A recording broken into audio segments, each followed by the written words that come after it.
Evolise, la solution de gestion et de facturation pour les TPE-PME présente. Sud Radio, c'est bon à savoir. C'est bon à savoir sur Sud Radio, quand on n'est pas un expert de l'intelligence artificielle, c'est devenu difficile de s'y retrouver dans ce champ des possibles. Alors c'est vrai, on parle beaucoup de ChatGPT ou de sa version française, le chat, mais il y a aujourd'hui des milliers d'autres applications disponibles dont certaines ont un intérêt pour nous aider dans notre quotidien. Mon invité ce matin va nous aiguiller à ce sujet. Bonjour Marc Carbonard. Oui, bonjour. Et merci d'être avec nous ce matin sur Sud Radio. Vous êtes conseiller numérique, expert IA à la Chambre de commerce et d'industrie de Paris-Île-de-France. C'est-à-dire que vous aidez notamment les entreprises à mieux utiliser, à se familiariser avec l'intelligence artificielle. C'est vrai qu'on a un foisonnement d'applications, d'outils d'intelligence artificielle. Déjà, comment arriver à se retrouver dans cette jungle d'outils d'IA existants déjà ? Alors, oui, bonjour, vous êtes très loin de la réalité. Il y a un site qui s'appelle There is an AI for that. Il y a une IA pour cela qui aujourd'hui recense plus de 46 000 outils d'IA disponibles. Donc, vous tapez un peu votre demande, votre requête, je veux faire ci, je veux faire ça dans tel domaine, et il vous donnera une sélection d'outils. Voilà, mais on va aujourd'hui peut-être se focaliser sur quelques outils que j'utilise quotidiennement pour accompagner les entreprises. Alors aujourd'hui, j'utilise beaucoup, on pourrait dire la plus originale, c'est Notebook LM de Google. C'est un accès partiellement gratuit et c'est un outil assez extraordinaire parce que d'un côté, vous allez mettre toute votre documentation. Vous pouvez mettre jusqu'à 300 documents, je crois, que ce soit des PDF ou n'importe quel format de document. Ouais. Et de l'autre côté, il va vous sortir des vidéos, des présentations, des slides, etc. de manière automatique. Donc ça, c'est vraiment un outil assez bluffant, comme je dirais. Au niveau du travail, ouais. Un gain de temps énorme. Aujourd'hui, ça révolutionne la manière de travailler, très clairement.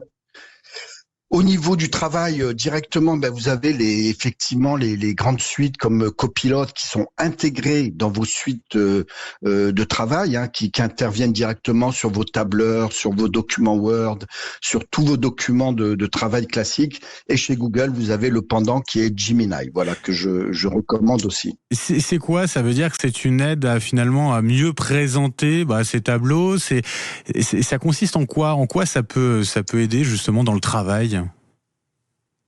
Ça vous permet d'aller beaucoup plus vite. C'est-à-dire que, je sais pas moi, une présentation PowerPoint que vous mettiez plusieurs heures à réaliser. Là, vous avez un document de qualité professionnelle qui est réalisé en quelques minutes. Et l'important, je reviendrai pas dessus parce que j'ai peu de temps. L'important, c'est ce que j'appelle itérer. C'est-à-dire, vous avez une réponse, ne vous en satisfaisait pas, oui. Reposer la question, réaborder la question sous un autre angle, etc. On a aussi des outils d'IA qui permettent de fabriquer son planning, c'est ça ? Alors ça, c'est ce qu'on appelle effectivement des outils comme Motion, Reclaim, tout ça. Ouais. En fait, tous ces outils vont vous permettre d'aller beaucoup plus vite dans la structuration et de manière intelligente. C'est-à-dire que lui va peut-être observer, voir des choses auxquelles vous n'aviez pas pensé, des redondances, des choses comme ça, et il va vous permettre d'organiser ça. Moi, j'utilise beaucoup un outil comme Fireflies AI, par exemple, qui vous permet automatiquement à la fin d'une discussion en visio de résumer la discussion et déjà de vous donner des pistes de travail.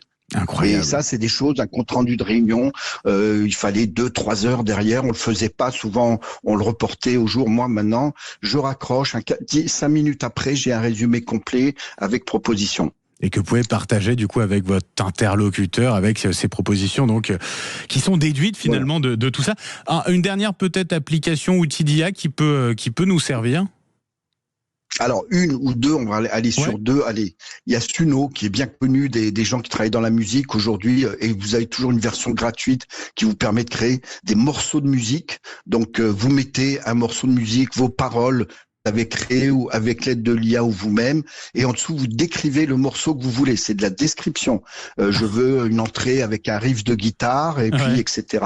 Donc j'ai fait un excellent rap qui s'appelle J'ai pas le temps pour la mort. Voilà, excellent avec toutes les voix, tout ce qu'il faut. Bon, c'est une évolution. Là-dessus, on pourrait en parler pendant des heures. Suno, il y a pas de S-U-N-O. Ouais. Je crois que Patrick Roger, qu'on retrouvera tout à l'heure, l'a déjà utilisé. Et puis un dernier outil, vous nous avez dit, Marc Carbonard. Alors le dernier, c'est par exemple iGen, qui a d'ailleurs fait l'objet d'un article dans un journal quotidien. Et là, on rentre dans de la science-fiction, c'est-à-dire que pour l'instant, vous mettez une vidéo avec votre voix en français et il va vous ressortir une vidéo avec dans la langue que vous souhaitez, en allemand, anglais, avec synchronisation des lèvres. Donc l'avenir très proche, à mon avis, c'est une histoire de quelques mois, c'est que vous allez pouvoir converser avec des gens au Japon qui vous entendront dans leur langue avec synchronisation des lèvres. Ils vous répondront en japonais, vous les entendrez en français, dans un français parfait. Les démos sont déjà... Ouais.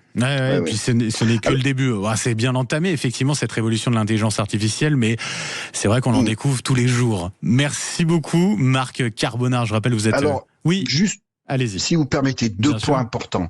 Rapidement. Ok, les outils, c'est une chose, mais c'est surtout ce que j'appelle moi aujourd'hui l'art du prompt, c'est-à-dire la qualité à pouvoir rédiger des bons prompts pour avoir des bonnes réponses. Et ça, déjà, ça commence à apparaître. C'est une méthode, effectivement. Marc Carbonard, voilà. le temps file. On se donne rendez-vous pour en parler justement. Comment faire un bon prompt, comment faire une bonne demande, parce que c'est une méthode à l'intelligence artificielle. On y reviendra une prochaine fois, si ça vous dit. À votre disposition. C'est très gentil. Bonne journée à vous, Marc Carbonard, conseiller numérique, expert IA à la CCI de Paris-Île-de-France. Allez, 6h54, dans un instant, Patrick Roger.